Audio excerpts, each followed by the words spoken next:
So my name is Chris Fitzgerald. I'm a photographer in Los Angeles, and I just wanted to run through a quick little tutorial and sort of peek into how I adjust images and how I get images ready for agencies and things like that. This is a shoot I did for this guy, Matthew Franklin. He's an actor and model here in Los Angeles.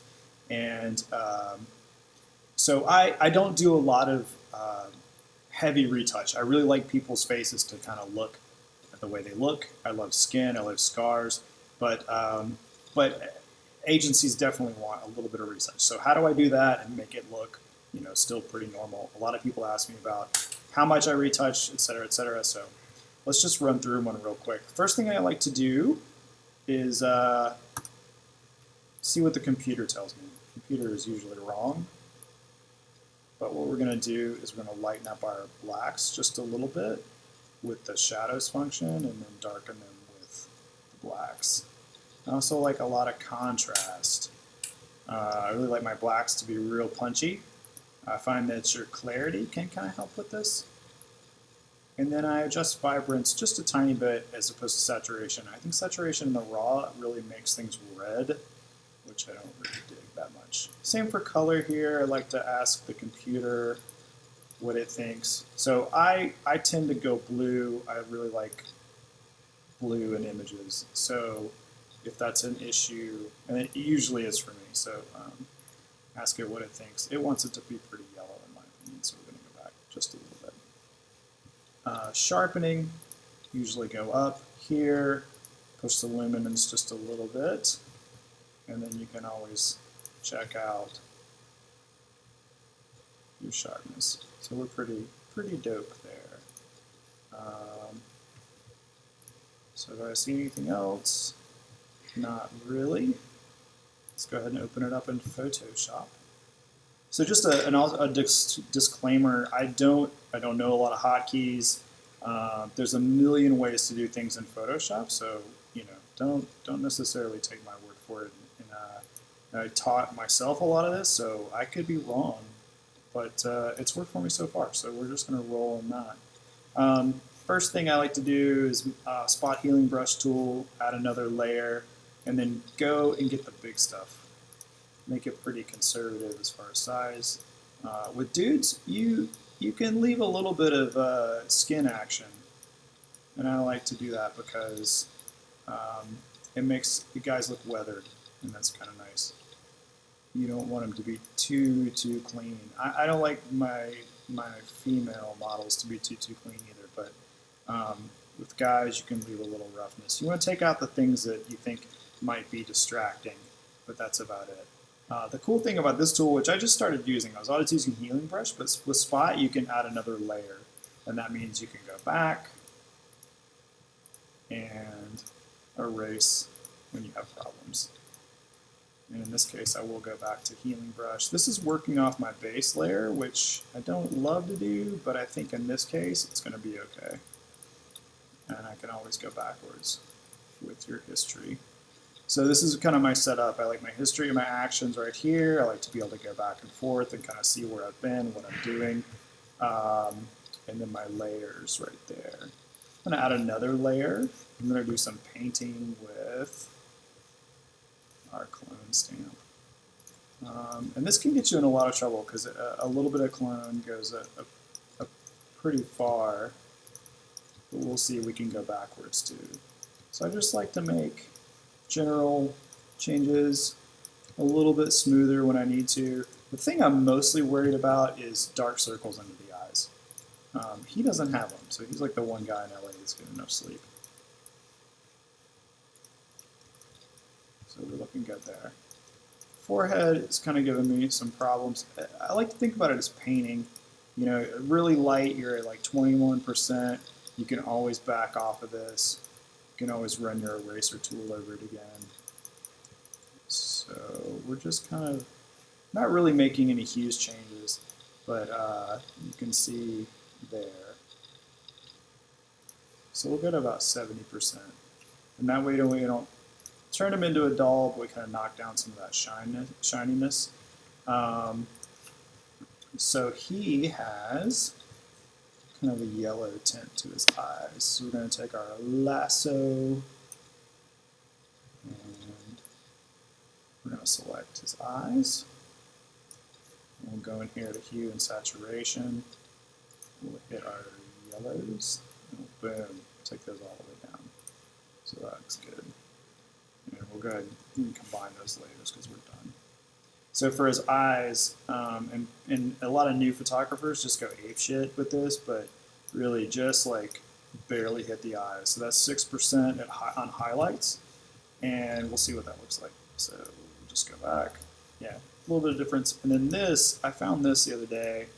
I've been doing this for a while, but so make your strength around 40% on your sharpening tool, and just hit the catch lights, just like that. And that'll bring out your catch lights, but it won't look crazy. So we're going to go to shadows too. We're going to see if we can just pull out any kind of color in his eyes there. It's real subtle. You can also take your burn tool, and when you can pull the color out when you can, and then actually make his pupil a little bit darker. Make sure you're on shadows there. So far we're looking pretty good. We have kind of a crap background, so let's put that on top. We're going to take our clone stamp again, and we're just going to kind of paint. So you select here, you just move it a little bit.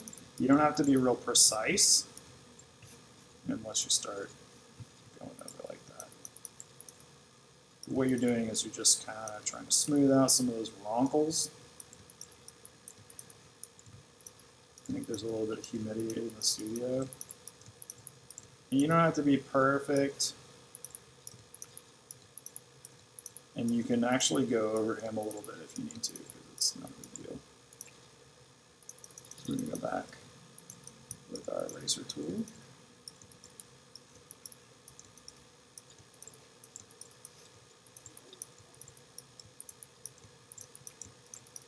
Okay. So we're good there. We made some mistakes though, so let's go back. So just make sure he's cut out, nothing too crazy. Our flow is our flow is normal because I'm using the mouse, but our opacity was about 20%. So it's not crazy even if you leave a little bit like that. You can tell here definitely while I erase, it makes a big difference. And then we have where we cloned in some action right there. And again right here, where's jeans?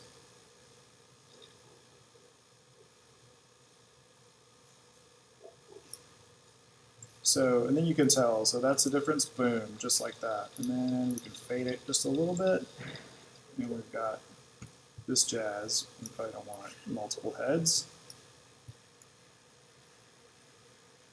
Not for this shoot anyway. Make sure you're working on a separate layer for the background, or things can get weird. So we're looking good there. And we'll come back behind. Just kind of work those areas out. You have to work a little harder once you fade it all down. So.